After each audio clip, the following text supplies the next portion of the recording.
Good morning, afternoon, evening, everybody. This is another episode of Logicast. I am your kickoffer, Gunner Eos. I am with Mr. Hado Wolf, Mr. Esoteric Skills, and Mr. Blanka Kong. Today's episode is going to be a pretty interesting one. We are going to be doing top 5 video games of all times. Now, we are old hands at this gaming business. We have been around playing various consoles over their generations, and there are certain games that have left impacts on us. So for this episode, we came up with a short list. Some of us had difficulties with it. I personally, this was pretty easy for me. For top 5 video games, 1 to 5. So I am going to start off with number 5 on my list, which is Chrono Trigger. Chrono Trigger is a old school RPG that was on the Super Nintendo. I played the Super Nintendo version. I played the DS version. I even played the cell phone version, which arguably is the DS version, so it's all one and the same. My reason why I like this game so much, it's just a solid JRPG, solid storyline, interesting characters. They made funny skits with the sprite technology that they had at the time, which was no small feat. The biggest thing, which is why it left such an impact on me, is that the main character dies. At a certain point in the game, he is killed. And you can continue to beat the game without said main character. You can even recruit the villain that killed the main character because he found out his motives were wrong. I didn't know that. And you can just beat the game. Yeah, It's cool. Chrono can stay dead. Or you can do optional stuff to bring Chrono back. But when I was a young, that floored me because I'm used to main character syndrome. I am main character. I never die. Chrono Trigger said, no, you can die.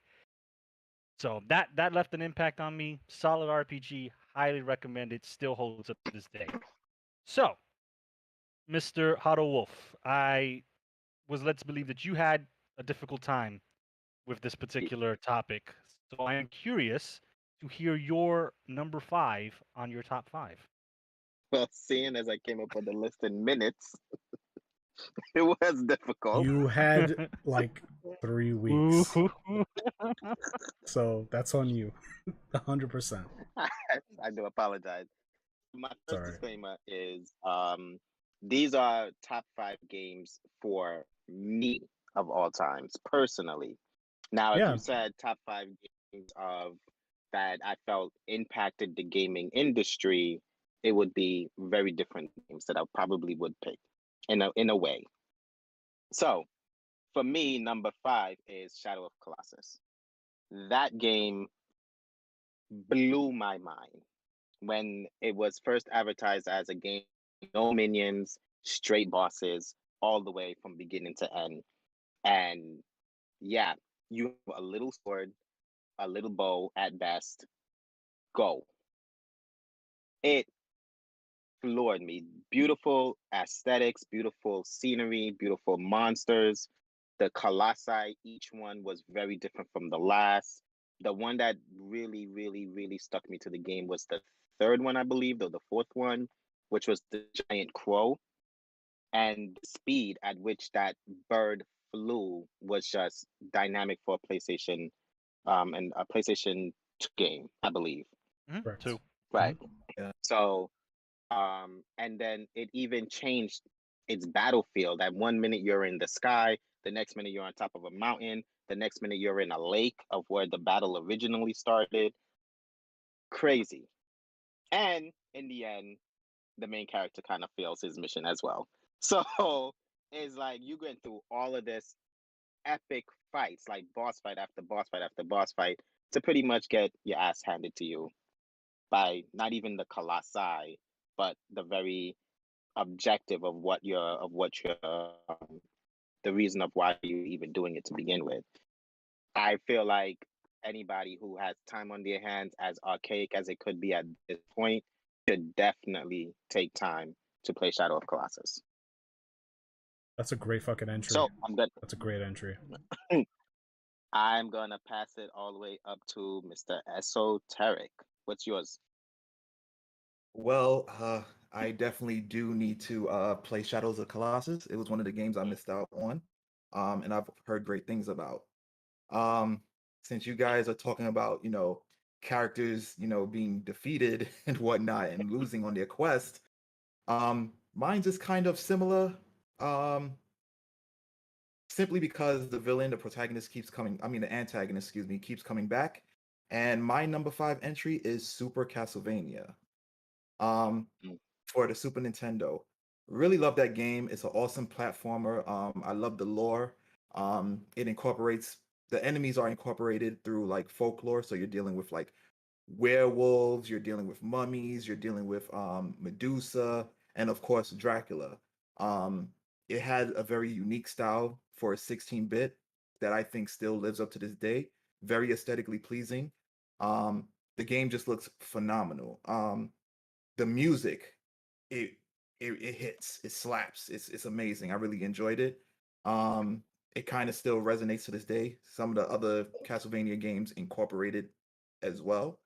Um, yeah, it man, that was my 5. That was my number 5. So yeah, it Another was short. really good entry. I'm excited to see like how this list plays out. Like, I think our lists are going to be radically different. But Oh like yeah. made up of like really like critically acclaimed games. But I didn't mean to cut you off. I'm sorry. Go ahead. Oh no, that's pretty much it. It was pretty short. Like there wasn't really much I could say about Castlevania. Like whoever hasn't played any Castlevania game just needs to play it. Yeah, it's great. I played Super Castlevania just recently, like a few months ago, and I was texting you about it, and I was like, "Yo, this game Hmm. is fucking amazing!" Like, just the first level music was just like it gripped me, so good. And then Shadow of the Colossus, I beat that game like 12 times. Like I would play it Wow. every year. I would try to beat it every year for like a spell, for like maybe 6 years. I would play Hmm. once a year every summer. That was my summer game, and I would try to beat Nice. the time trials or whatever. So Chrono Trigger, I've always heard good things about it, but I didn't grow up with a Super Nintendo, unfortunately. I had to borrow it from like family, so I didn't get to play it. But my number 5, It's surprisingly, is a Super Nintendo game. But what were you gonna say, Esoteric? I'm sorry. I was gonna say it's on the DS, so if you want to pick it up, definitely worth the buy if you can It's on my find it. bucket list of games to try, just because it's Okay. so acclaimed. But my number Yeah. 5, and disclaimer, this list is obviously subject to change and it took me days to configure. Like I've changed this list like 6 times because I'm like, oh god, I forgot about that game. It has to be there, right? So, and there's so many other games that are missing from this list, and at the end of the episode we're going to do honorable mentions section as well. So anyway, my number 5 is going to be Donkey Kong Country, the first one on Super Nintendo. um I love platformers, and that one was unlike anything I've ever experienced up until that point. The weight, the the fact that you had two different characters and they played differently, and you can like utilize their mobility and their strengths in certain parts of the level, brought a new level of strategy to like a what you would consider a simple platformer. Was really cool. The music was amazing. Of course, everybody knows Yes, Donkey it Kong was. Country music is Hmm. basic. I don't want to say unparalleled because there's a lot of other good soundtracks out there, but for at least for Nice. platformers, it's at the very top, easily, Super iconic. Yeah. easily at the top. If you look at Absolutely. platformer OSTs of all time, I think the only game or franchise that can even come close or match it would be Mega Man, uh, and which is another like there's no argument. Sit down. If you don't like Mega Man music or Donkey Kong Country music, then you don't have a soul. Like your ears don't work. Um, that's just my opinion. It's a game that I can play, I think, endlessly. If I was stranded on an island and I somehow had electricity and I could play a Super Nintendo, if I had that game, I could play that game for the rest of my life, like literally. And my list is kind of composed of games like that. Where these are games that I can. They don't necessarily have good replay value, but they're games that I can play over and over and have fun with. So Donkey Kong Country on the Super Nintendo is my number 5. Switching it back down to Gunner Eos. Gunner Eos, what's your number 4? Number 4. Yeah, it's funny you mentioned platformers because I'm the opposite. Platformers are my I wouldn't say least favorite, but they're not my go-to games. But this platformer left an impact on me. That's why it's number 4. My number 4 is Ape Escape. Oh, okay. Okay. I when I first played Ape Escape, I loved the game. The whole concept was goofy. You're some research assistant capturing monkeys that have gone amok. There's a white monkey who's got like a brain helmet, so now he's super smart, freaking Mojo Jojo style. And I'm like, this game is so wacky, off the wall. I love it. Like you use different gadgets besides your net to catch these monkeys. All these monkeys had names. They had names and backstories for just monkeys that you caught. They had different archetype monkeys. Like the game took place over different like levels. They had some levels that mimicked a prehistoric jungle, levels that mimicked like China, New York, iconic places, and all the monkeys fit the theme of where you were catching them. I can go back and play Ape Escape at any point in time. It's one of the few platformers that I genuinely enjoy. So, I have all the Ape Escapes that ever came out. I'm still hoping one day we'll get a decent Ape Escape. My hopes dwindle every day, but I still have my Ape Escape games and I still play them from time to time. So, yeah, number 4, Ape Escape. Mr. Wolf, your number 4, if you please. My number 4 is Infamous, the first one. Okay. So the reason why I chose Infamous as number 4 and stuck with it, I usually don't play video games for story purposes. Normally, if I can skip a cutscene, I'm gonna skip a cutscene. But Infamous, because of the idea of choosing, dark or light or good or bad, was so in tuned into Cole McGrath's character. It was, to me, it was done so differently from other video games that give you that kind of option. Really, it was kind of minute because the character will still pretty much get the same result at the end. Infamous was like playing two different games based on you being good or being bad.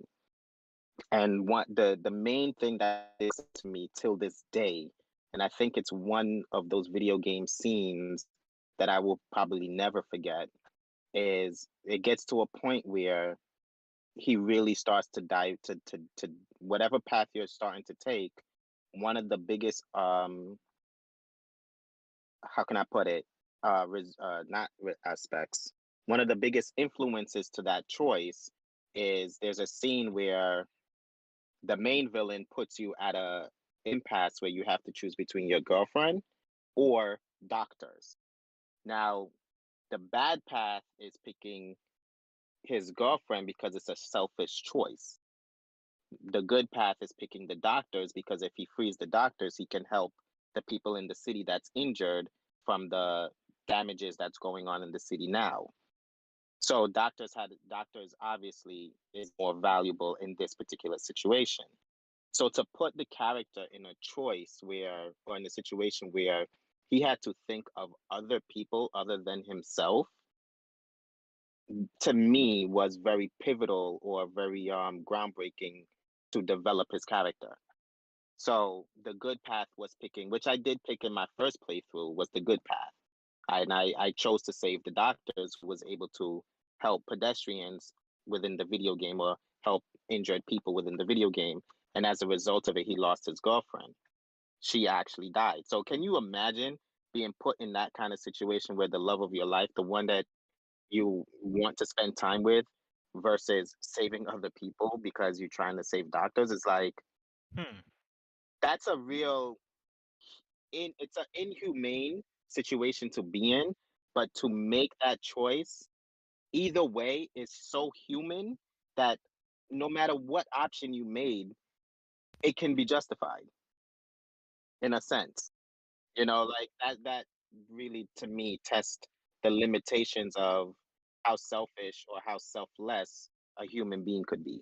So for that particular scene alone, And the fact that I played Infamous maybe 4 times, 2 times as good, 2 times as bad, I feel like Infamous deserved to be a number 4 for me.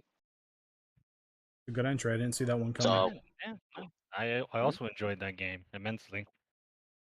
I'll pass it on to Esoteric. Wow, I need to get my game catalog updated because that's another game that I happened to miss out on. Heard a lot of great things about it, but just didn't get to play it, unfortunately. Um, Also, I didn't mention my disclaimers too, so I do apologize for that.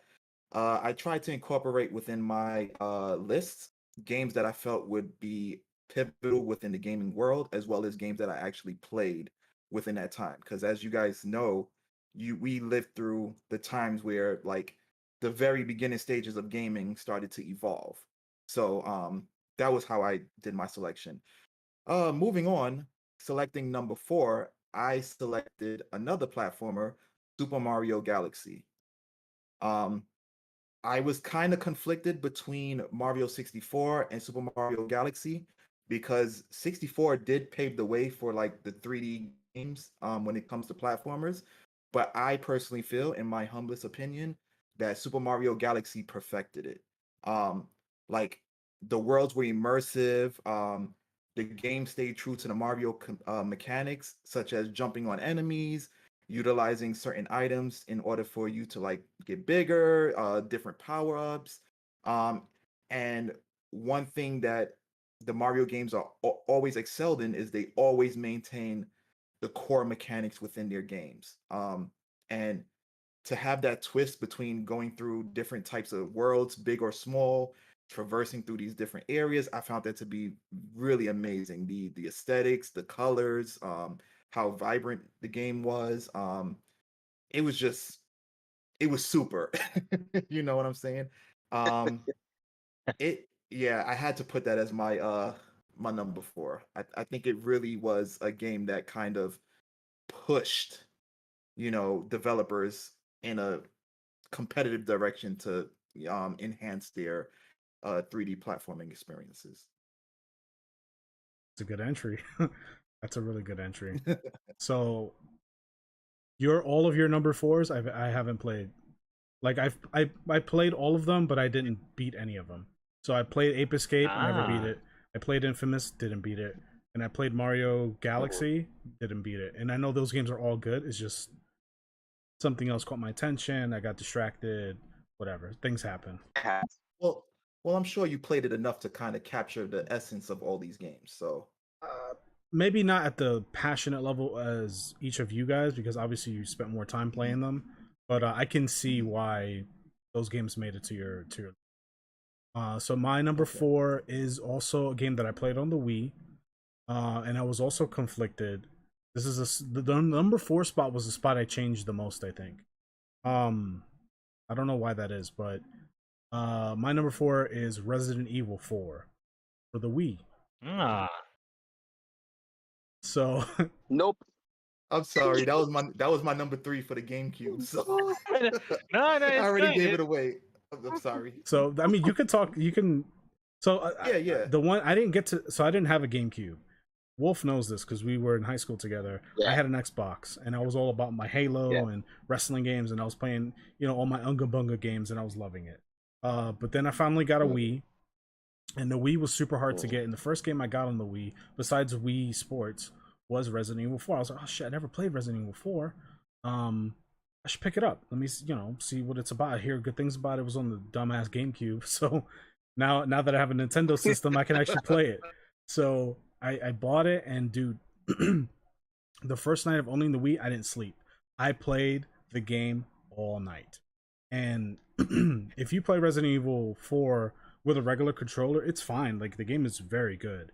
But with the Wiimote and the Zapper attachment, I saw it. I was like, ooh, I'll $20, no problem. Like, give me that fucking gun. Because I knew that would, make the experience more immersive. At least that was my, impression. And it definitely made the experience so much more fun.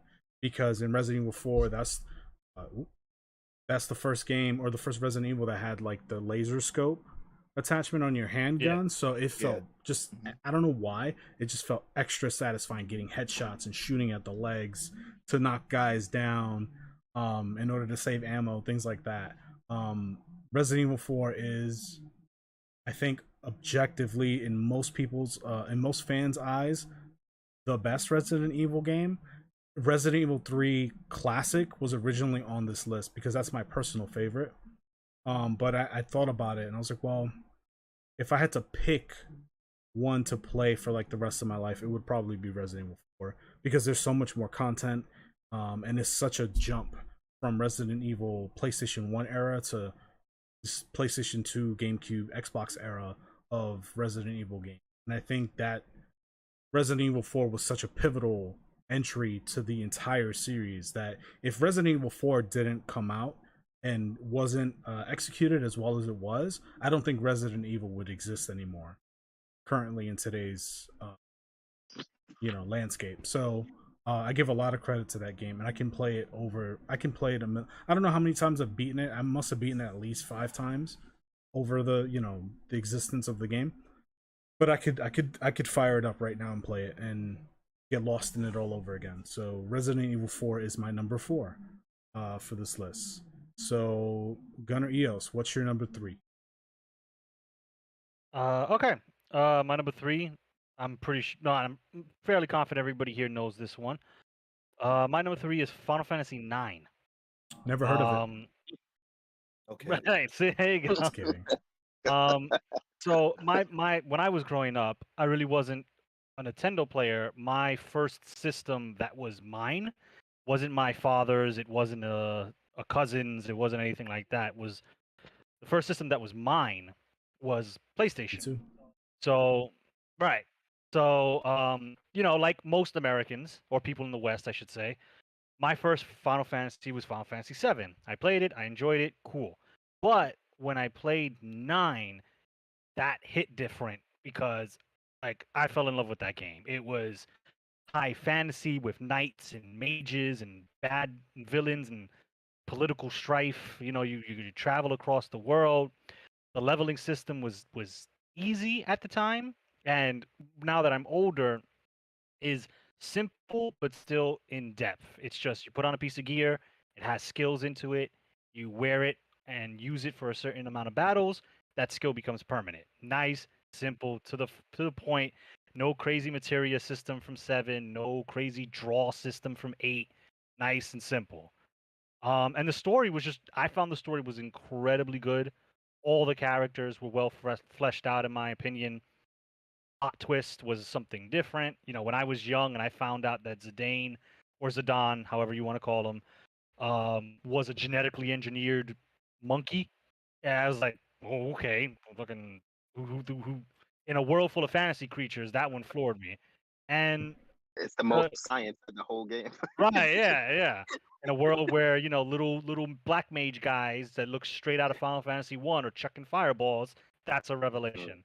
And to this day, it's one of the last, I want to say, old school PlayStation era Final Fantasies that hold up well. Right, like a lot of these older games, they don't hold up that well, but 7, you can play it in 2021 and it'll still work as just as well as it did back in 1999 when it came out. So, Final Fantasy, I've played them all. I like them and I hate some to varying degrees, but 9 to this day always stays with me, and I always play 9 like every year from start to finish. So my number 3 is Final Fantasy 9. That's So dedication. I love that game so much. So Mr. Wolf, you're number 3, if you please. So my number 3, I don't expect anybody to really know, or a lot of people to not really know, but it comes from probably one of no, I will say one of my most favorite franchises ever. Actually, Kong knows about this game, and it's Metroid Prime Hunters on the 3DS. Mm, Now, the reason why that is my third favorite game is because of not only is it of the Metroid franchise, which gives me what I love. I love Metroid, but more so of the multiplayer aspect. I remember in high school, we did no work. we didn't we didn't even go to class because we would spend 3, 4, 5 straight periods of just playing Metroid Prime Hunters, which pits Samus against 6 other hunters or 7 other hunters with completely different abilities, completely different functionalities. Um, which I love that game because to me, it's the first game that expanded her universe beyond Metroids, Chozos, and the Federation. So each of those characters that she were fighting were either coming from a different planet, a different part of the galaxy, bringing their own issues, bringing their own reasons as to why they need to interact with her at that moment. But the multiplayer aspect is phenomenal. It was just various maps with different. It was complex maps first and foremost. Various complex maps. I mean, you had one that could turn invisible and snipe people from afar, which at first on paper sounds cheesy as hell, but it is still fun. It was a glass You know, cannon. yeah, because he was such a glass cannon. I mean, he couldn't take more than 2 bullets or 2 shots. Um, my personal favorite was the slug, very low to the ground, Uh-huh. very Yep. fast, homing shots. Mm-hmm. Yeah. Sounds really So cheap. sounds like you just need to play the game and get good at it. That's what it sounds like. Either way, Candon was my character of choice. And honestly, there are times where every time I see a Metroid game, I hope that they imply a multiplayer as diverse and as deep as Metroid Prime Hunters was for me. That's why Metroid Prime Hunters is number 3. Esoteric, your turn. Well, damn. Now that you said that, I feel really bad for glossing over Prime Hunters.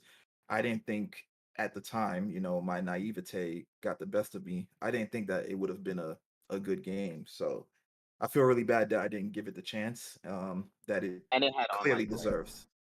Yeah, and it had online play, so that's Which was pretty nuts for a DS game back Yeah. then. Yeah. So as I already stated, my number 3 is Resident Evil 4. It was Kong's number 4, Good but it was choice. my number 3. Um, I picked it because it was one of the last games on the GameCube. Like, if you had a GameCube, like if you owned it, and the catalog of games that you had on there, a lot of people were complaining that it didn't live up to the expectations of what the powerhouse at that time the GameCube was supposed to be. So on its lasting legs, Nintendo decided to have Resident Evil 4 on the GameCube. Like, Exclusively, by the way. yeah, Yes. exclusive. And I was like mind blown when I picked it up. Like, it was actually 2 games, as Wolf alluded to, Metroid Prime, which really I feel pushed the graphics of the GameCube, but I digress. Resident Evil 4 truly pushed the GameCube. And I also feel that it paved the way for over-the-shoulder um, games, pretty much. So you have Gears of War, you have Tomb Raider, all these different classifications of games like over the shoulder. I feel like Resident Evil definitely did pave the way for that. Um, just a couple of things that I jotted down that it introduced. Like, it introduced a revamped inventory system, like having to finagle your items to kind of like move it around just to fit the right type of items, as much the maximum capacity that you could possibly have. Like, it was amazing simply because you already know, if you played a Resident Evil game, they don't give you an abundance of items. You got to make those things count, especially when it comes to the ammunition. Um, it was also the first game. I don't know if there was any others out there, but it was the first game that I ever had an interactive story inputs. There was a scene within the game where you're fighting this enemy, you're having like a knife fight, and you're so enthralled with the story and what they're saying that a bunch of inputs come out of nowhere and he just stabs the shit out of you. I'm like, I remember that. I was like, oh my God, what happened? So You're it trying to watch really, that scene and hear the dialogue, and he's like, you gotta button commands to hit. yeah, I was like super immersed with the dialogue and what was going on because this guy has been antagonizing me for like the entire game. Like he was annoying. I believe his name was Krauser or something Yep. like Yeah, that. yeah. And when you finally fight him at the end, oh my god, it was it was amazing. Like it felt gratifying just killing him. Like all the bosses were pretty cool. Um, the game kind of had a perfect balance of action and horror. They didn't have like as much like cheap scares as the other Resident Evils with like fixed camera angles and whatnot, but they did have enemies that made you feel like you had to think twice before you approached them. You had the El Gigantes, you had uh the Wolverine guys that they hear you as you're walking around. If you make a sound, they come rush you and just slice you.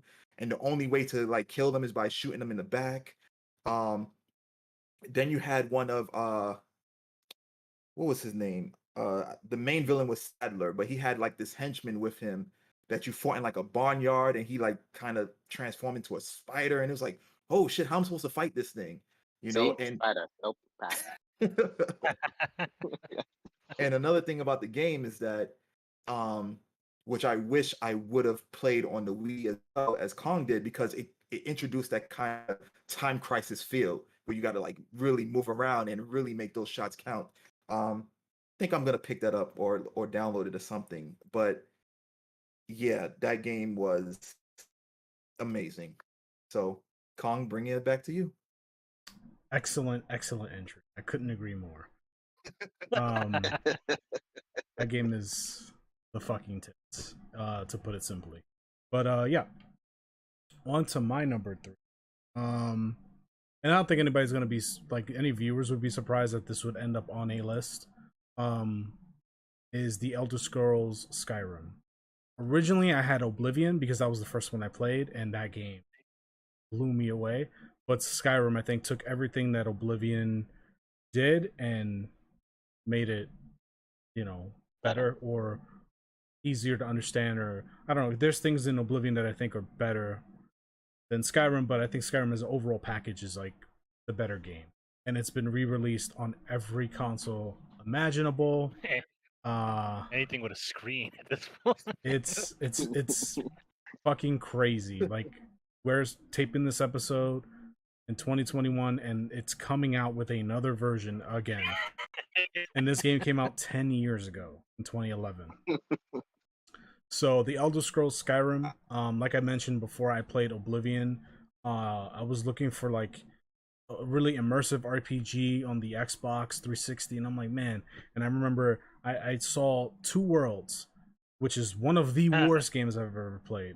But I saw that game and it said, "Oh, this game is amazing and it's immersive." And I've always had like an interest in like medieval times and knights and all that and magic and all 15th century Europe. Like that's always been fascinating to me. And so I never found a game that really like encapsulated that time period and that like fantasy, European fantasy. And I played Two Worlds and I was like, this game is so. I mean, but this is all I have, right? Like this is all that's out there. And I at the time I was like, this game's okay. And I did beat it because I rented it, and I was like, I'm not gonna make my $5 is not going to waste. I'm gonna beat this game. And then I got Oblivion in that game. I questioned reality. I was like, why did I play Two Worlds? Like the 30 hours I spent on this game, I could have been putting it into Oblivion. And then when Skyrim came out, I was working at GameStop and I worked the midnight launch, and I remember the excitement and people were just, I mean, fuming, like salivating for this game. And then me too, I was like, oh my god, Skyrim is gonna be so good. Just a giant circle jerk for this game. And everybody that I've talked to about Skyrim, we all have different experiences. Like it's the same game, but because the game gives you so many different options from character creation to decision to character build, like you just have different experience, and like the world is so expansive, and you can go anywhere and do whatever you want pretty much. people have different experiences and different encounters, and it was so cool. Like, it's such a great game for like water cooler talk, um, because everybody's experience was so unique. Um, I beat Skyrim once. This is the funny thing is this game I only beat it once, but I have like 20 different save files on it. Like I've started so many different campaigns. But Skyrim, it's not about the story; it's about the experience, and it's two different things. So Skyrim is Chef's Kiss, like such a great game. Um, recommend it. You can find it anywhere on any console. You'll find it. Um, If you have a console on the screen, you have access if you to got a Skyrim. toaster with a touchscreen, you can play Skyrim on it. So, anyway, that's my number 3. Gunner Eos, what's your number 2? All right, number 2. We're getting to the top of the lists here.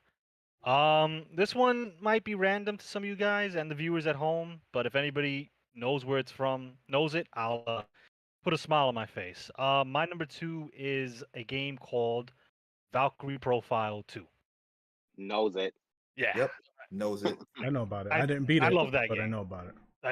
Yeah, it's a series, in my opinion, a short-lived series. I will forever be upset at the DS one for killing the series, in my opinion. But it first started on Super Nintendo, I believe, and it was on PlayStation. I played it on the PSP, but the second one was on the PS2, and I played the ever-loving shit out of that game. Like, Blanka Kong mentioned medieval European lore as a reason why he likes Skyrim. I share that similarity, but for this one, it was Norse mythology. I'm super big on Norse mythology, Odin, Anheriar, Valkyries, the whole lore. I've read too much on Norse mythology. So this game kind of kicked off my love for that lore and mythology. The second one, it gave me everything I wanted after playing the first one. It had a good story. You were a rogue Valkyrie going against Odin, on the verge of Ragnarok. You're trying to recruit on Heriar to literally fight God, or the Norse version of God. And I don't want to spoil the story, but it was a great story. But what really entrapped me was the post game. That game had a crazy ass dungeon where you fought literally these crazy bosses. You fought Gabriel, like Gabriel, the Gabriel, and you fought characters from Star Ocean, another one of Square Enix's sister franchises. But that game taught me the love of min-maxing. To this day, I do it in every RPG. It had a crystal system that gave people passive abilities. I can go on for days about this, but it sparked my love for min-maxing, for just going over the minute details and saying, okay, what happens when I deal 9,906 points of damage? Oh, it triggers a burst thing that does 1,000,000 damage. And that dungeon, I unlocked every single character. I got to use all the Valkyries in that game. I got to just fucking break that game wide open. And I lucky enough to have a physical copy of that game, and if any other game burns down in my collection and that one stays, I can work with it. I love Valkyrie Profile 2. Another one that I pray silently every day, Square Enix will bring back. Not gonna happen. So, but yeah, it just stoked my love for min-maxing and just kept the fire going on my love for JRPGs.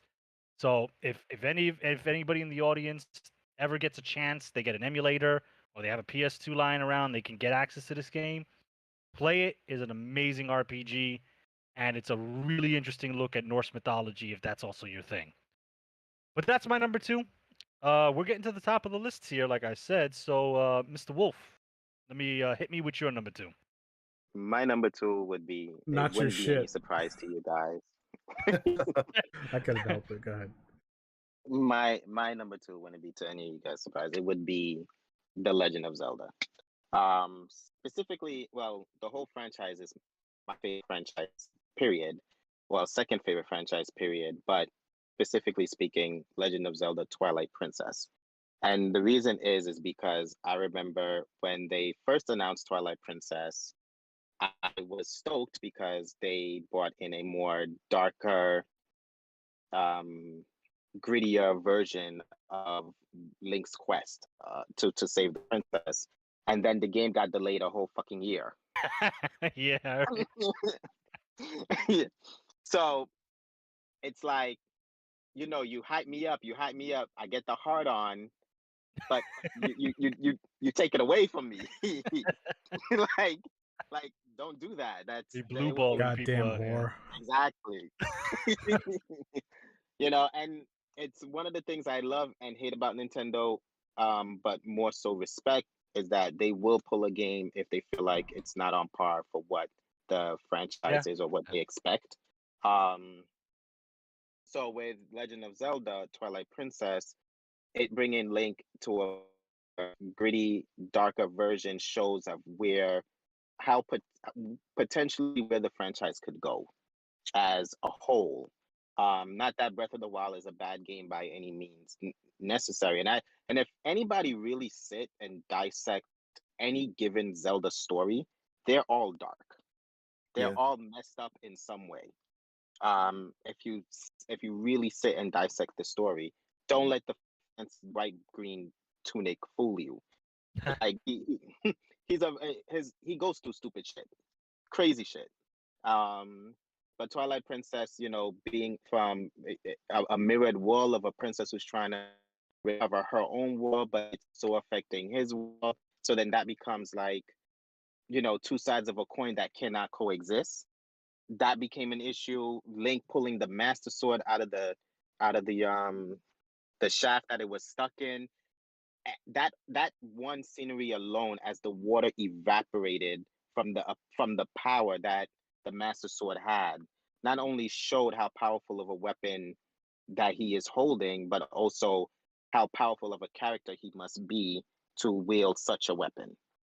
The whole lake evaporated, or the puddle of water he was standing in evaporated as he pulled the sword out.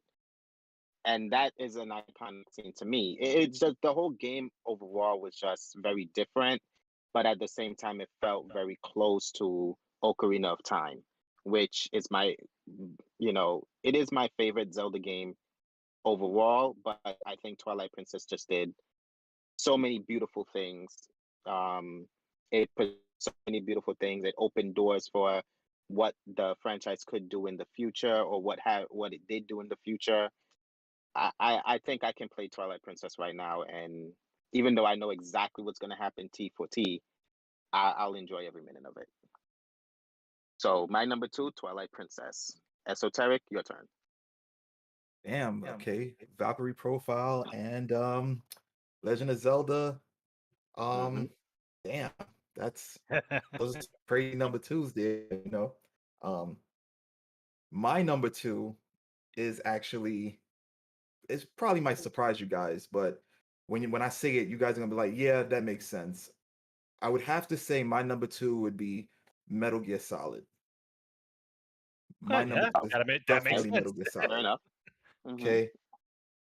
Reason being, I feel that Metal Gear Solid was far beyond its time on the PlayStation. Oh yeah. It was Yeah. way beyond its year. It's like, if we saw it now on a new gen console, the latest gens, we'd be like, okay. But to see it on a PS1, which is equivalent to a toaster nowadays, we'd be like, wow, what is this? It took tactical espionage to a whole nother level. The enemies were constantly thinking. You had to think before you acted. It was just an amazing game. Some of the things that I jotted down about it was the boss fights was crazy intense. Um, and just the minute details within the game. For example, the puzzles that you had in the game. Um, One of the puzzles where you had to figure out a codec, and the codec was on the back of the case. So for those of you who don't like to keep cases during that time, because I knew some people that like to throw away their cases and put them in a sleeve, you would not have had that codec. Your game And ended. yeah, that's pretty much it. And around this time, I don't even think GameFAQs was prominent. So you were pretty much asked out, or you had to speak to somebody who had the game to figure it out because it was just such a minute detail. Like it was equivalent to the puzzle pertaining to Legend of Zelda, Legend where of you had to Zelda. hit the stamp, close the case, and then open Oh, it back up. that's a Like stupid puzzle. yeah, it was equivalent. I think that one was stupid, but it was clever. And much like Metal Gear Solid, Kojima did a tremendous job with the puzzles. Another example was the fight with Psycho Mantis. You Yeah. know, having to change a controller left and right just to, kind of fake him out. It was amazing. It's like he took not only the software of the system, he incorporated the hardware as well, even down to the packaging of the game itself, and incorporated all of that, encompassed it into his game. Like that was just freaking Dude, genius. young You me was know? thinking hackers were in my PlayStation when I was playing that game. And it gets even better. Going back to like just minute details, when you prank call Mei Ling in the codec to save, you know, after a certain amount of times, she basically don't want to speak to you. She closed the codec. She stops talking to you And you can't save entirely, your game and you anymore. can't save your game. Another one is depending upon the Konami games that you've played, Psychomantis will read your mind and say, "Hey, I hear that you're a fan of Castlevania," because he's reading all this shit from your memory card. It was crazy. It was what was it? It was I think I had the list here too. It was Castlevania. Um, I think it was Sweet Coden as well, and it was some other game. And he would read your mind. It's like, oh shit. He just basically took the entire hardware and software and just packaged it into such a phenomenal game. And for those of you who haven't played um Metal Gear Solid, aesthetically, I don't think it lives up to, the time. Like I feel like it kind of looks Dated. dated, Yeah, I agree. but just within the gameplay itself, like it's a phenomenal game. If you can look past the overall aesthetics, for those of you who haven't played it, trust and believe you will enjoy such a phenomenal game. And that's why I chose Metal Gear Solid as my number two. So moving it along to you, Colin. That's a hell of a pick. And you know what? Jokes on Psycho Mantis because I didn't have a memory card because I couldn't afford one, so he didn't read shit. Um, which is why I didn't never beat the game back then. But I remember pouring hours into the demo of Metal Gear Solid and being blown away. I was like, this game is fucking crazy. Like, this exists, you know? And before I tell you my number two, I'll just tell you a quick story about Metal Gear. So after playing the demo for like a whole year, over and over and over and over and over again, um, one day my mom decided we were like downtown Brooklyn, buying stuff or clothes shopping, something. And I was begging her. I was like, "Come on, let me get a game. I want a game, like a damn crackhead." And she was like, "Okay, we can get a game." And as long as it's not more than I think $25 or $30 was the limit. And I was like, "Okay, great." And we went to one of those like random shops, and they had Metal Gear Solid there. I saw the white case with the red lettering. I was like, "Oh, it's there!" And it was like on sale. So I was like, "Oh, I want that. That's the one that I want." And I did something stupid that pissed my mother off. And so she was like, "You know what? No, that game is too expensive. Now you can only get a $10 game." And so I Dang. squandered my chances of getting Metal Gear Solid when I had by the time I had a memory card. And I ended up getting like Alien Trilogy or something, or some Alien game on PlayStation 1, and it was total garbage. I hated it. It was a $10 game, and that's why it was a $10 game. It's trash. What could you have possibly I don't done? remember. All I remember is being upset at Oh my myself. I god. said He fucked up. That's what he I did. maybe gave her lip or something, or like I sucked my Like, teeth, or I rolled my eyes as she caught it, something like that. I'm sure. it's like Kong, no. I was like, "You fucking idiot, idiot, idiot, idiot." Anyway, my number two is actually going to be radically different from kind of like the what you guys have been saying so far. Mine's is Pokemon Ruby. I love that fucking game. I Nice. love that game. Okay. And this one changed a lot because I'm like, damn, like I need to add a Pokemon game to my top 5. Like that, there's no question that Pokemon deserves a spot on this list. Hell, Pokemon could take up all 5 spots if I really wanted to, but I picked Pokemon Ruby, and I didn't pick Emerald because I never played Emerald. Because I saw Wolf go through hell playing Emerald. I'm like, I don't know if I want to go through that. So I didn't play Emerald, which is a disservice to myself because that game is fantastic and is everything Pokemon Ruby and Sapphire is plus more. So it should be Pokemon Emerald on this list, but because I'd never played it, I felt like it would be cheap to put it on here. So I just left it as Pokemon Ruby. And the reason why I picked Pokemon Ruby over the original Pokemon games or Pokemon Gold and Silver or even Pokemon Diamond and Pearl, or Black and White. After Black and White, Pokemon games kind of took a nosedive a bit, in my opinion. Pokemon Ruby. Your opinion, sir. Yeah, that's what I said. My opinion. I don't know if your mic is working properly. I said my opinion. I still love the Pokemon games, and I buy it. The only one that I missed out on was the Ultra Sun and Moon. That one I skipped because I hated Sun and Moon. That's probably my most hated Pokemon game. Is Pokemon Sun and Moon. But anyway, Agreed. yeah, that's the worst. Sword and Shield probably second.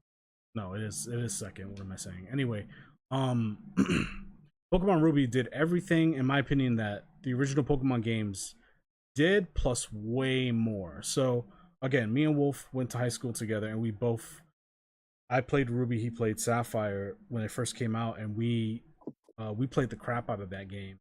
And this was before the time of like wireless connectivity or trading online or any of that shit didn't exist. We were still on link cables at that time, and I remember little things like, first of all, the Pokemon roster, like the new Pokemon are so iconic. They stand out. Like, unlike Generation 2, which is like there's a few good Pokemon in there, but like not too many. Generation 3, I think, has a great list of new Pokemon that are like really memorable, in my opinion. And the music in Pokemon Ruby was really great. Like the trumpet soundtracks,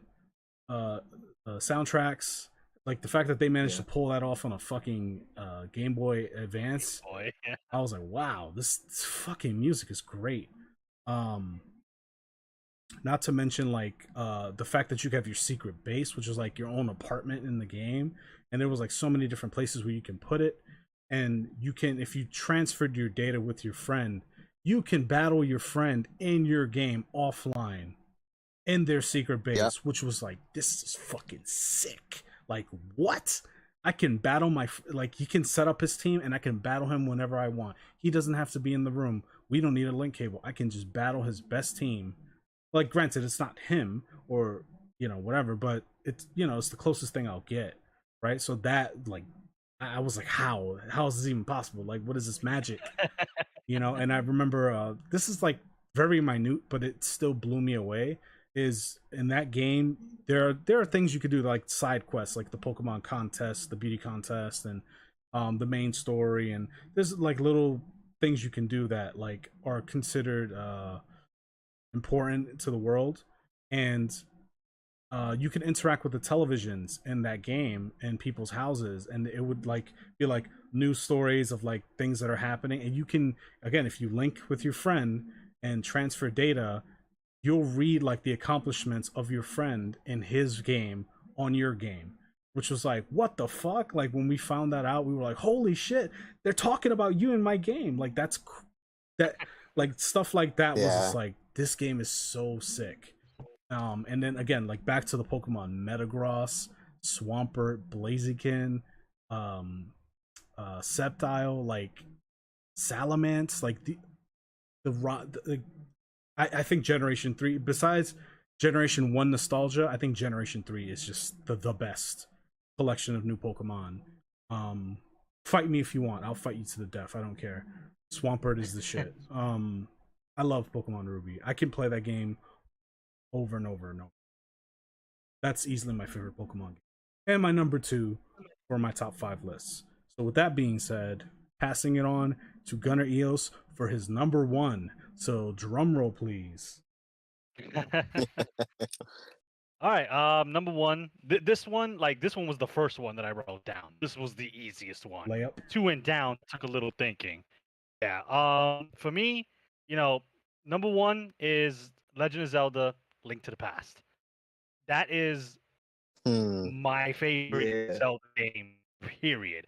I like all Zelda games. Some I like less than others, but to this day, to the day I probably die, not probably will.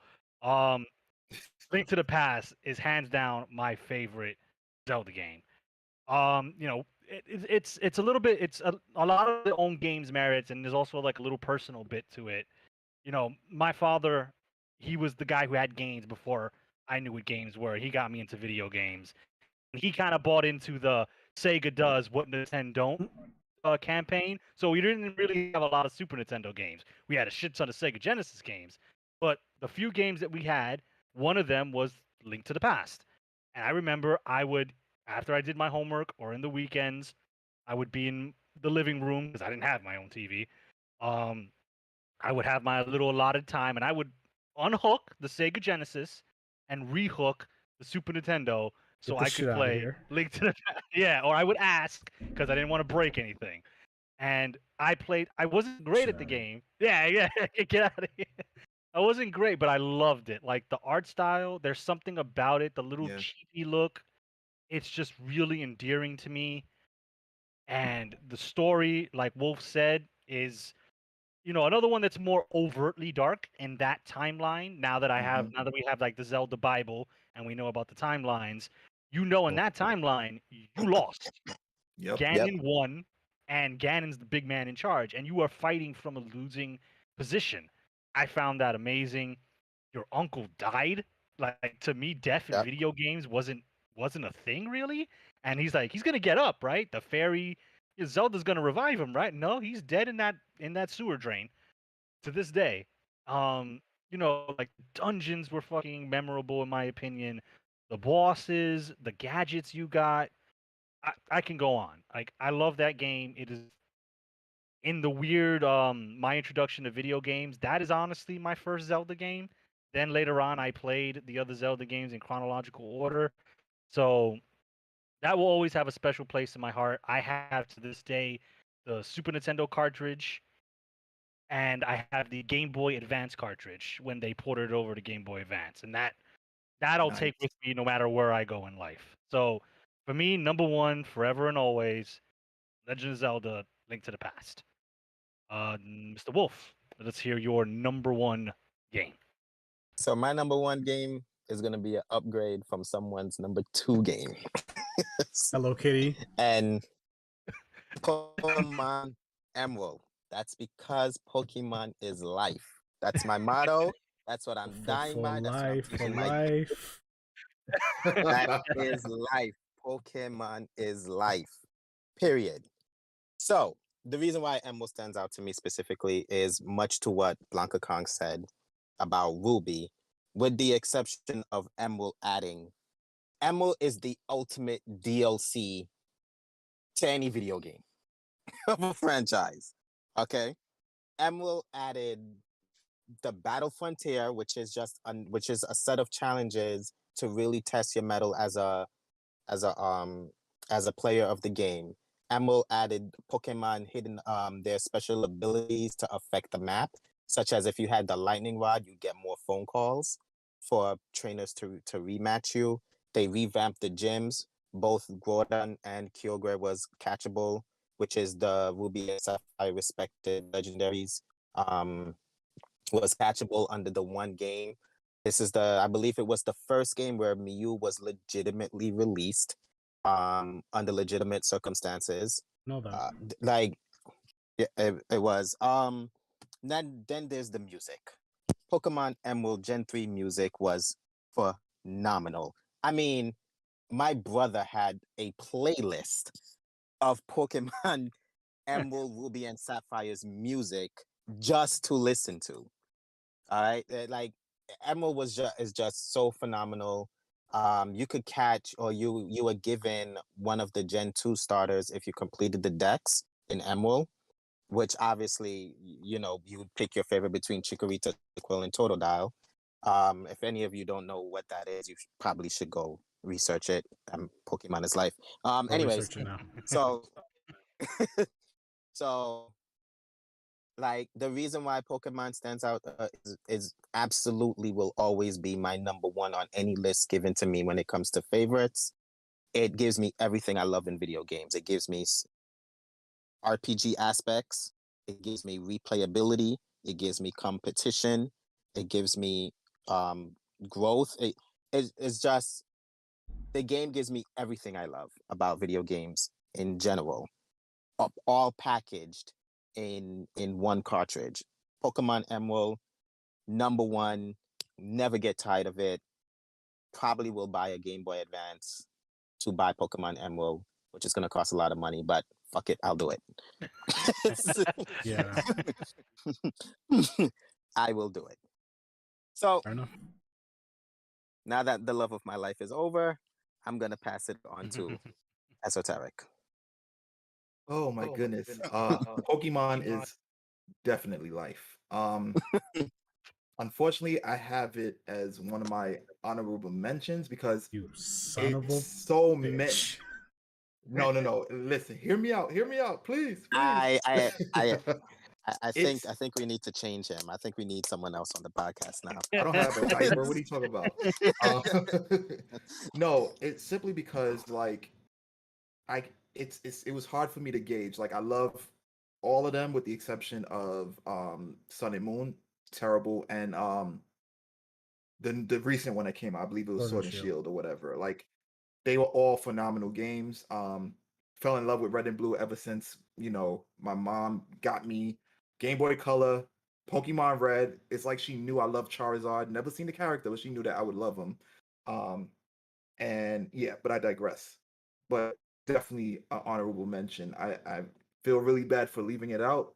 I was pretty confident that one of you guys would have said it. So I'm happy that it got representation. Um, my number one so far is a fairly recent game. I literally like recently played it on stream, and I went with Ghost of Tsushima. Wow, a Like modern game. as you guys Very good know, game. Very good game. as you guys already know, that I'm very heavily driven when it comes to game story. Like I love stories. It in my opinion, it's secondary to the overall experience. The gameplay is first. However, if you have a good story, it accents really well into the game itself. And I feel like Ghost of Tsushima excelled in that. Um, the graphics were beautiful. I feel like every however they drew the characters, however they designed the environment, I feel like it was meticulously done. Every stroke meant something within the game. You felt every grass moving, all the animals, like their animations were on point. The aesthetics of not only your armor that you obtain, but the enemies as well, their mannerisms, the face expressions, like I can go on and on about that. Um, Another thing is just going back to the story a little bit, just the idea of forsaking your honor just to liberate your country. Like it was amazing, and how they encompassed that into the gameplay with the protagonist was that you went from being an honorary samurai to like doing dirty things in order to like subdue your enemies and stuff like that. And although you were, assisting and kind of expediting the liberation of your country, the people around you were looking at you with such disgust because of how you were doing what you was doing. Um, and one of the things that the protagonist ended up doing ended up being taken by the enemy and used against the people of his country. So don't want to spoil that for you guys, because it's just an amazing game. I feel like everybody should play it. Um, Another thing is that sometimes when it comes to certain games or certain movies and things of that nature, the accents would be terrible. Ghost of Tsushima, I felt like every English accented person who did the voiceovers did a tremendous job. Like it felt authentic Japanese. Like it really felt as if they had maybe an actual Japanese person that learned English, or they had someone teaching them how to understand the dialect, within English. So I really appreciated that. Um, and I would have to also say the reason why I put it as number one is the game didn't really do in terms of mechanics. In my opinion, they didn't do anything groundbreaking. They kind of took different elements from other games and incorporated into theirs and kind of tweaked it to make it their own. For example, like open world games, as you know, they have waypoints. You get from point A to point B just by the little arrow guiding you. But how they transitioned it was they made it in the form of wind. So it didn't look like it was just something there that was just like sticking out like a sore thumb. They used the wind to guide you, certain elements like that. They also, in addition, added the free flow combat. I don't know if you guys are familiar with Arkham Asylum, but that game had a similar free flow combat where, depending upon you how you move the analog stick, will determine who you was attacking from that time. Yeah. And also, like, them incorporating the stealth mechanics of Metal Gear and Sekiro, being able to go through grass and subdue your enemies, being able to go through like little underpasses, or, kind of like jump through windows. I think a better depiction would have been example that I would say would be like Tenchu, I believe, where it was a lot of stealth in that game. So I feel like they took a bunch of like mechanics from different games and they packaged it so well, combine that with a phenomenal story and a great art style, and that's why it would be my number one. Like, great game, should have been game of the year. I agree 100%. Not in I today's back day and that. age. Yeah, not wrong.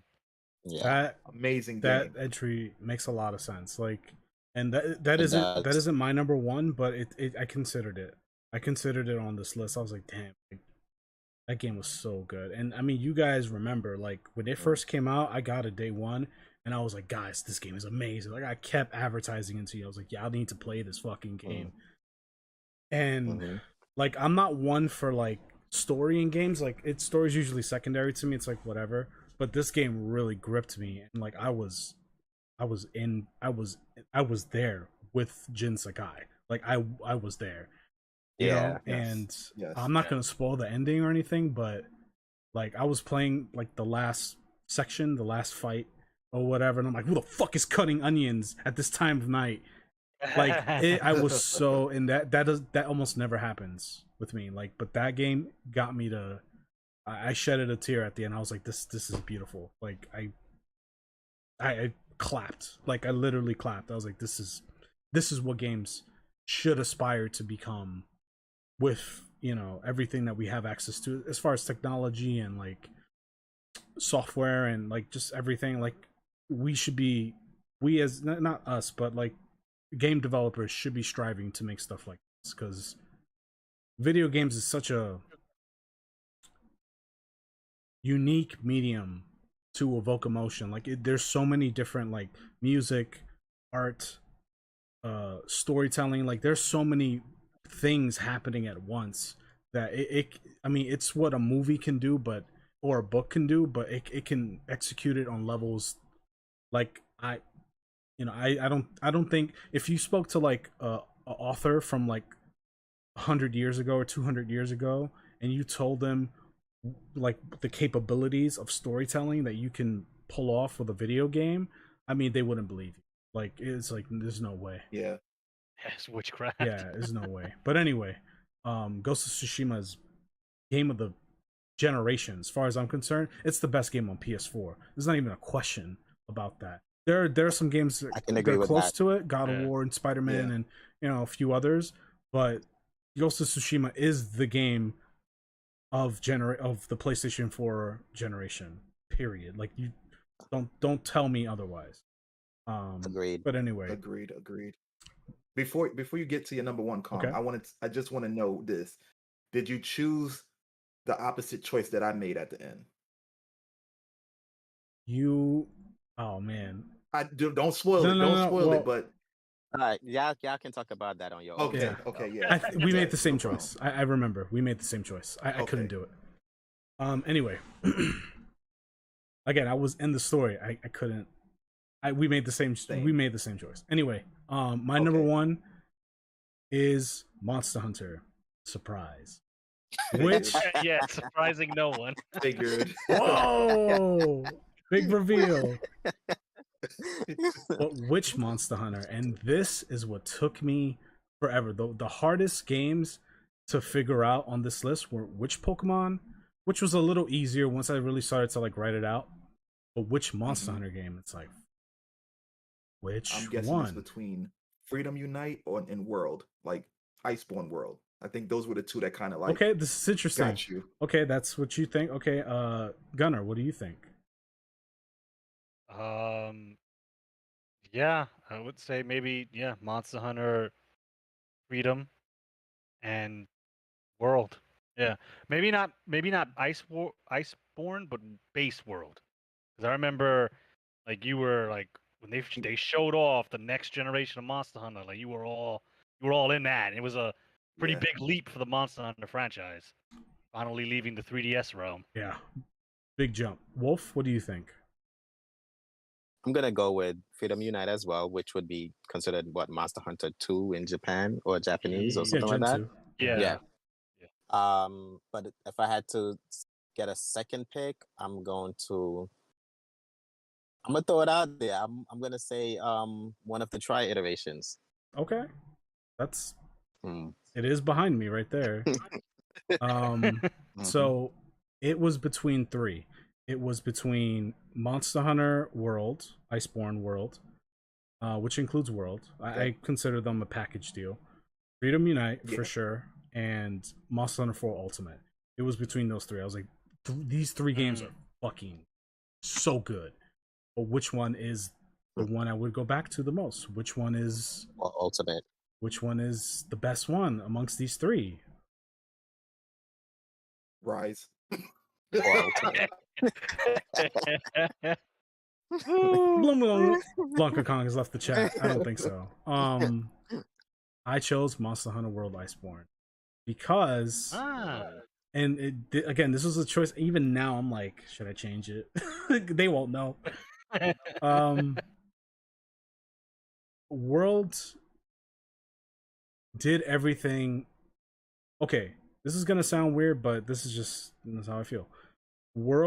Monster Hunter World to everybody else, because Monster Hunter World was the best-selling Capcom game in history. That's crazy. Like, I can't believe that happened for a game that I love so much that so many people just didn't understand or didn't want to give a chance. Yeah. And that you thought would never even get an iteration this great. I never thought it would. Yeah, I thought this is going to be a 3DS game for life. This is going to be a game I'm going to have to import at some point. Like, it's going to get so unpopular that I'm just going to have to import it and hope that there's a translation patch. Like, I've already settled into this mindset. But when they showed off Monster Hunter World at that PS4 the last PS4 E3, I think, or PlayStation E3, and I was like, I remember very vividly watching the trailer, just watching the conference, like, you know, like you do, and I'm seeing this guy, and I'm like, that looks kind of like Monster. That looks cool. Like, I think I could play this game. And he's like walking through the forest or whatever, and then they showed he had the fucking greatsword, and I was like, no. Like, I hate to say it, somebody was cutting onions again. I couldn't believe it. And I remember telling everybody, it's like, it's Monster Hunter is on PS4. And that was a big deal, right? Because the last Monster Hunter was Generations on 3DS, and Generations Ultimate was on Switch and 3DS, but in Japan only. So that's what kind of really tempered my expectations. I was like, that's it. Monster Hunter is just not going to be Yeah, when Generations Ultimate didn't come out in the US at first, I was like, oh, I think yeah, Monster Hunter's kind of done here. it hurt. Yeah. I was like, damn, man, it's such a great fucking game. People just don't get it. But man, and when it came out, and I worked the midnight launch, I was like, my boss was like, "Oh, you can have the night off." I was like, "Fuck you! I'm working the midnight launch for Monster Hunter World. Are you kidding me? This game is my life. Like, I love this game. It's that and Pokemon. Like, that's it. Like, if you just gave me 2 games, you give me Pokemon Ruby and any Monster Hunter game, pretty much, I'm good. Like, I don't need to play any other game for the rest of my life.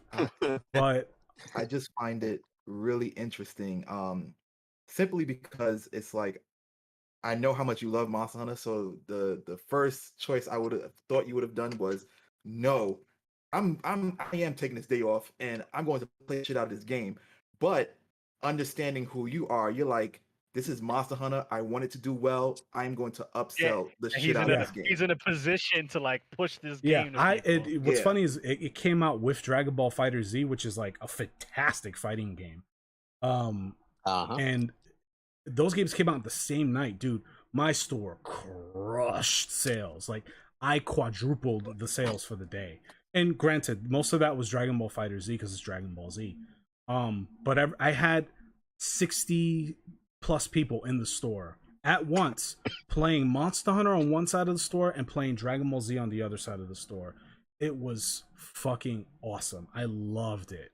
And seeing people like talk to me about Monster Hunter, like, have you played this game? And I'm just like, no, tell me about it. And they would just gush about the game. And I'm just like, I'm glad you love it, man. Listen here, youngin. No, I'm not interested in being like an elitist asshole about it. I could be, but I'm not. I got nothing to gain on that. But anyway, like, just Monster Hunter World is so fucking great, and it's the Monster Hunter game that I put the most time into it. I think my save file was like 1,600 hours total, which is a lot. Yeah. And oh man, and the way they ended it with the Fatalis fight was, I mean, just the whole game, like the whole package from start to finish, fantastic. Of course, Monster Hunter 4 Ultimate is fantastic as well, and Monster Hunter Freedom Unite, I'm playing through it right now, and while it is, frustratingly archaic, I still love the game, and I'm enjoying my no repeat quest run. But Monster Hunter World is it has its flaws. It's not perfect by no means, but to me, it's like, it's the defining game in the franchise, not only from a sales standpoint, but from it was the first game to really become what we know Monster Hunter to be now. It's now modern Monster Hunter.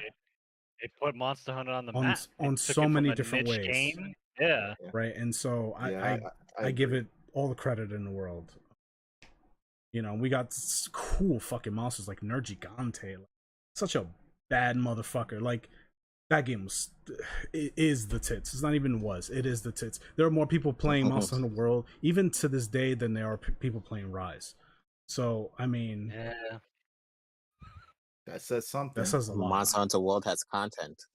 Yeah. Well, but I strongly believe Monster Hunter World like really captured the essence of what hunting should be like. Like, from the monsters, how just they I have one more maneuver, thing to say, but their mannerisms. Like, I feel like they really caught that. Like, when I played Monster Hunter World for the first time, I felt like I was watching National Geographic. Like, that's one of the things I like watching. I like watching biology, like marine life, all that stuff. I did like part 3, which a lot of people, it was really unpopular. I mean, because it had the underwater battle, but it was more so because of it allowed the monsters to be more mobile. Like, you get more like different types. That's what I was hoping for, but it didn't work, which I understand. But World definitely solidified what Monster Hunter should be. I couldn't agree more. The one thing I wanted to say before I pass it to honorable mentions, and I promise my honorable mentions will be very fast. The way the world sees Monster Hunter World and how great that game is how I've always seen Monster Hunter. Like, the magic and like, wow, this game is so incredible, right? That's what I've always seen. Like, for me, that was always that magic was always there for me, and I'm pretty sure for most of you guys, all of if not all of you guys, same thing. Like it was always a majestic, beautiful, great, satisfying Why we game. keep going back?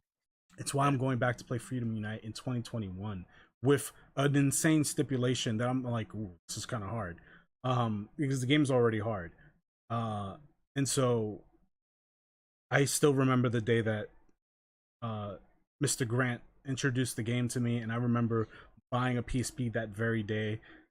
I wasted no time. I was like, I need this game in my life. This right here is, I've never seen anything like it. Haven't seen anything like it since. Um, I had $200 in my bank account. That PSP was $179.99. I was like, I don't care. I will starve to play this game, and I did. But it was worth it, and it was totally worth it.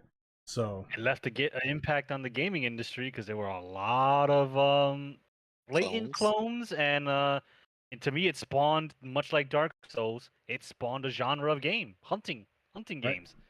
Like, so it's left an impact on the gaming world for sure. So, kudos to the guys who were responsible for it. I have a Monster Hunter Generations poster signed by one of the artists that a Nice. friend got for me. You know, I have to frame it up, but I would love to meet the director of Monster Hunter at some point, just to shake his hand and thank him for giving me that game. But yeah, Gunner Eos, honorable mentions.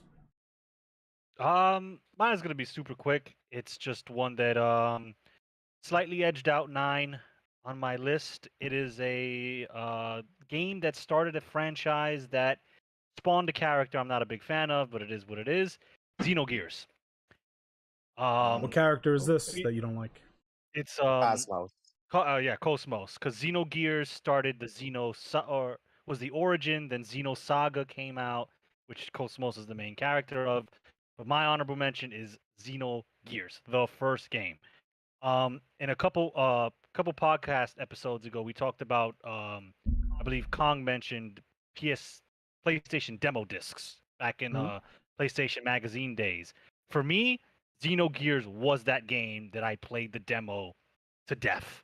And when I finally got my hands on the game, I loved it. It was great. It like I'm big into Gundams. I'm big into mecha.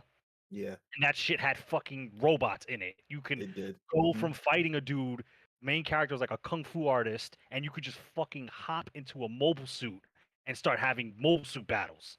I'm like, the fuck is this? Like, this shit was mind blowing. So like, it was close, but 9 edged it out. But Xenogears definitely deserves a mention. And yeah, that's it. That's it for honorable mentions for me. That one, great game.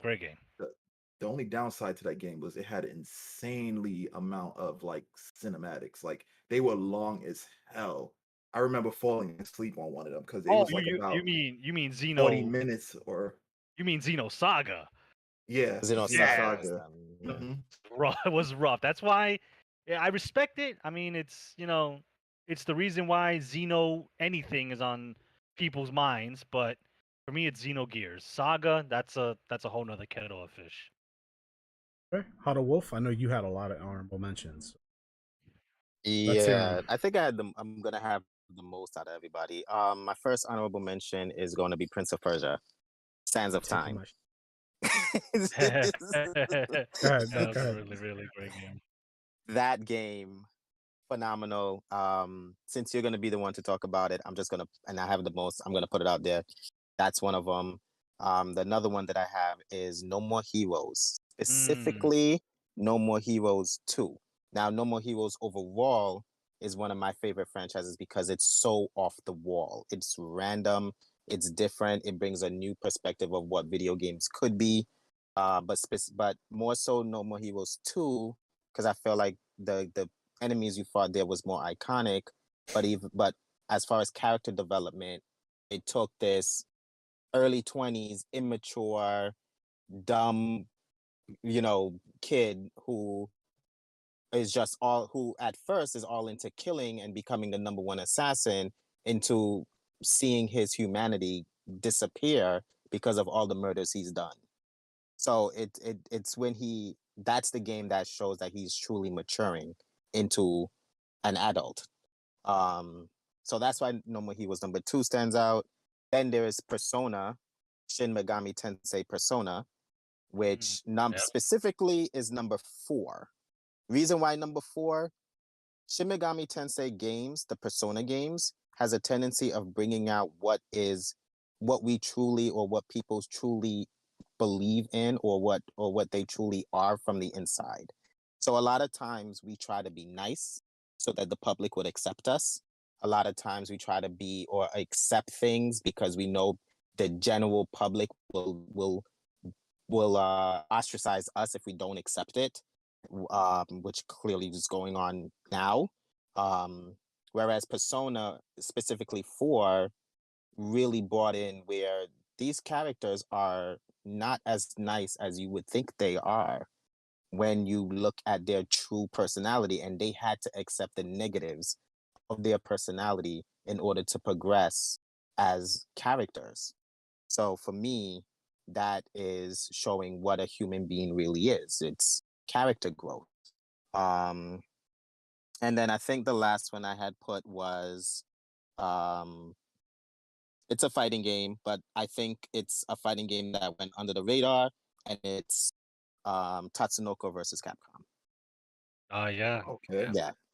I think it was a game that brought in characters that we didn't know anything about. It was Mega Man Zero's first game into the franchise. Mega Man Volnuts, or what's his real name? What's his American Mega name? Man Trigger. Trigger was his first game. Onimusha was recognized in that game. Darkstalkers was brought back in that game. That game was just so random, full of colorful characters, unique characters. It was just fun all around. If you weren't a big fighting game fan, you can still play and have fun if you knew about Japanese anime. So those are my honorable mentions. Esoteric? Yeah, I have quite a few honorable mentions. However, for the sake of time, I'm not gonna really get into depth with them, or probably say a brief thing about them. The first one, Halo. Um, I feel like that was the reason why the Xbox flourished in sales, because Halo was the driven factor for it in the beginning stages. So shout out to Halo. Definitely a great shooter. Um, there was another game too that kind of was like equivalent to it, but it wasn't on any consoles until much later. Unreal Tournament, which I really liked. Um, very good game. Another game, because I just love tactical RPGs, Disgaea. I like the whole series. Like I currently have 3, 4, 5, and 6. I'm trying to get 1 and 2. Because the game is just so dope. The amount of stuff that you can do, the different multitudes of thinking and dealing with enemies and what they're capable of. Just love those games. The Batman Arkham trilogy, didn't play Night yet. I have it, didn't play it, but in Eh, in terms of Asylum and City, they were great. What, Night was bad? I didn't care for Arkham Knight. The trilogy, the first 3, that mine was Origins, but Origins was made by a different team. So, Okay. but the first 2, 100%. Origins and Knights, eh, eh. The, Okay, well, yeah. I'm not gonna include No, yeah. Knights because I really didn't play it. I would recommend playing it, but if I know you're a Batman fan, hence your shirt. Um, you'll be able to pick up the main villain, Arkham Knight. You'll be able to pick up who he is a fucking mile away. Okay, understood. Um, cool. I'm looking Give forward it a to it shot when then. you get the chance. It's weaker out of the original ones, but it's worth a play. I'd say it's worth a play. Okay, cool. Definitely probably might do that on stream. Um, of course, the Pokemon series for obvious reasons, as Kong and Wolf mentioned, so not gonna get into that. Um, one of the games at first I didn't really get into, but thanks to Kong, he put me on the Soul series, like immersive, difficult, full of bullshit at times, but love it. it kind of brings Not difficult. It's just full of bullshit. whatever. It takes skill, sir. Yeah, It kind of sure. brings that the old school feel of games where they were just difficult. So kind of biased there. And I love like the aesthetic, like I love the lore and stuff like that. I think we can all agree to some extent that we like knights and shit and big swords and Bunch kind of of fucking stuff. nerds. And just one more, I gotta give a shout out to Metroid Prime and the whole Metroid series. Like, grew up on it, played it since the first one. Loved Return of Samus. That was on the Game Boy. Super Metroid is my favorite one, like definitively my favorite one. Um, it's on the Nintendo shop. It's part of the package, so I Yeah, it recommend is. you guys play it. It's a really great game. I know Wolf played it, and I'm pretty sure Eos played it. So Kong, I've actually never really played a lot of the Metroid series. really, My you should. my first legitimate playthrough was Samus Returns, I believe it was, on the 3DS. Mm-hmm. Yeah, that was it. I never played the Prime series, never played the OG Metroid. I was playing Zelda. That was like that was the Nintendo franchise I was sucked into. But yeah, You I'm sh- definitely gonna play it on the Nintendo Super Nintendo Network on the Switch. Sure. Yeah, I would say try it before you try Dread, because I'm pretty sure the controls are going to like be great on Dread. The controls are good now with Well, Super Metroid, but I I feel like figured it's gonna be the same as Samus Returns, right? The yeah. same. So Hmm. yeah, I really enjoyed Samus Returns. So as far as Yeah, gameplay, anyway, I think I'll enjoy it. yeah, and that's pretty much my honorable mentions. That's a good list. I'm surprised you didn't say Kingdom Hearts. I was about to say that. Kingdom He did Hearts, not even mention Kingdom Hearts. I like the Kingdom Hearts series. However, they didn't bring anything new to the table aside from incorporating Disney characters with Square Enix characters. Like they didn't do anything groundbreaking, in my opinion. Okay. I hope you know there's a group of people out there that's going to crucify you. I don't care. I love the Well, series, but okay, I'm gonna be honest about it. Like they what did they do that no other game has done? I'm not the guy to ask that They question. added Cloud. I'm not that guy. Look, They added. Cloud is They in added. Super Smash Brothers. Cloud is in But Final Kingdom uh Fantasy Hearts did it Tactics. first. huh? Kingdom Hearts did it first. They added Cloud. It's never a good RPG if Cloud isn't in it. So But it doesn't really count because it's a Square Enix game. there you go. Listen, I'm So just. I know you're. A big fan, so I Well, thought you would mention it, and at least in the honorable mentions. But that's okay. It got mentioned. well, three was a if big the disappointment. I'm sorry. fanboys come after you, they'll come after me because Kingdom Hearts was junk, and I don't care what nobody says.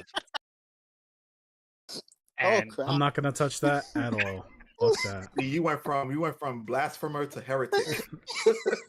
okay, you look at the sales numbers and tell me Kingdom Hearts 3. No. it's fantastic. I humbly agree with you. That game was a clusterfuck, but at least it was an interesting clusterfuck. 3 was just boring. Yeah. Okay, So anyway, Kong, your turn.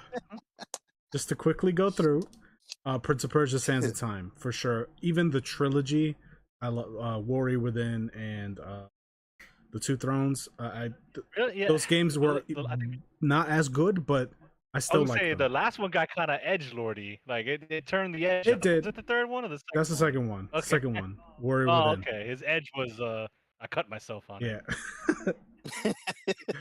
Oh, the disc cut me. Ooh, too edgy. Anyway, so yeah, the Prince of Persia series, specifically Sands of Time. You mentioned the Soul series. All of them are great in their own way. But for me, Demon Souls, the first one, not the remake. Not that there's anything wrong with the remake, but the first one is my go-to game. Tekken 3. Tekken is such a great fucking fighting Oh game. yeah. And it 3 is. specifically, I think 5 is the best, but I think 3 is just my favorite. It's the first game that introduced Tekken Force mode, and it was just such a great fucking game. Soul Calibur 2 is another great game that I love. Absolutely, yeah. So good. trying to like have because I didn't write these down. You mentioned Halo. Halo 1 and 2 I think are the best Halo games in the series. Love those games to death. Comic Zone is one of my all-time favorite games on Sega Genesis. I can always go back and play that game over and over and over and over and over. So actually Esoteric bought my little one Sega Genesis Mini. He's playing Comic Zone? Comic Zone is his favorite game of all the games. Of course it's an epic game. Like it's another game beyond its time on a 16-bit system. Even like, I had no experience with Comic Zone up until that point, and even watching him play, and I'm like, this game is damn awesome. It is. Kind of want to play myself. It's it's a game I'm gonna play on stream at some point. So look out for that. I guess. Yeah. That was another honorable mention. It's hard to fit. I mean, there's so many great games to mention. That's why I'm kind of, shooting these out fast. Say Vector Man. I like Vector Man, but he's not. It doesn't earn a spot in the honorable mentions. Crash Bandicoot, the first 3 games, I couldn't fit into my top 5. I love those games. The Mega Man series, which includes original Mega Man, Mega Man X, and Mega Man Legends. I love those games to death. And then the last one I'll mention, I know this one might be unexpected, but Grand Theft Auto 3, Vice City, and San Andreas. Those games blew my fucking mind when I was a kid. Vice City will forever be my favorite GTA. Yeah. I was thinking of in one of the top 5 because it definitely revolutionized, those types of games. But it's just, for me, what kind of threw me off is the redundancy to it. Like, every game that I play, it goes from the missions, which are great, then I transition to like doing regular stuff. You know what? Like, I mean, you're not wrong, but somebody could say that about any of our top 5 games. The other game's kind of redundant. Absolutely. So it's a matter of just taste. But I think those games are revolutionary, as you said, and blew my little 12-year-old mind. I was like, what the fuck? I could steal cars and have sex with prostitutes? This game is awesome. And you mean like what you can do in real life? Huh? Say again? What you can do in real life? Well, I couldn't at 12. Well, no, it's true. You can. Well, you could do it. You could do it legally in the game. Well, you could do it without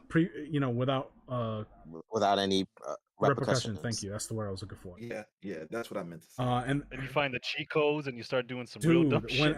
When I got into the library and got into the computers, and I was just looking for stuff, and I was like, ooh, I wonder if there's stuff on Grand Theft Auto 3, and there was cheat codes, and I got my stupid notebook. I was up, down, R2, R1, and I would summon tanks from the sky, and dude, I was like, this game is fucking amazing. There's never gonna be a better game than this. Of course, it happened. Right. Yeah, there were 5 that you named. But you couldn't convince me at the time. That's for fucking sure. I think that's it for my honorable mentions. I'm gonna keep it short. So anyway, this was a long episode, but I think there was no way it wasn't gonna be a longer episode. We're talking about our favorite games of our lifetime, plus more. So thank you guys for joining us. If you made it this far, tell us your top 5 games. Tell us that we're wrong in the comments for our top 5 games, because everybody's top 5 is different. Really interested to convince me Kingdom Hearts 3 was a viable game. Oh my gosh, we're gonna get swiftly moving around that comment. If you enjoyed the video at all, give us a like. If you hated our top 5 list, give us a dislike. That's cool too. Subscribe. We're going to be doing a podcast every week on Wednesday. I stream on Twitch under Blanka Kong. Right now I'm doing Monster Hunter Freedom Unite. I think I'll still be doing Monster Hunter Freedom Unite by the time this is published. So I'm streaming that in October. I'll be streaming mostly horror games. So look out for that. Esoteric streams as well under Logical Gamers TV Monday, Wednesday, and Friday at 9 p.m. to 1 a.m. Eastern Standard Time. And Esoteric, finish it off with the social medias. Where can they find us? All right, guys. Before I give the socials, just also want to let you know in October we're going to be collabing on these horror games, so definitely tune in. figure out the logistics later, and we'll let you guys know. Now, as for the socials, you can find us on Facebook, Instagram, Twitter, Logical Gamers TV. Just look for the light bulb logo. You can't miss it. It's a cool logo. Top 5 in my logo, selections. So just want to let you guys know. And yeah, that's pretty much it. All right. Well, have a good night, guys. Appreciate it. Later. One.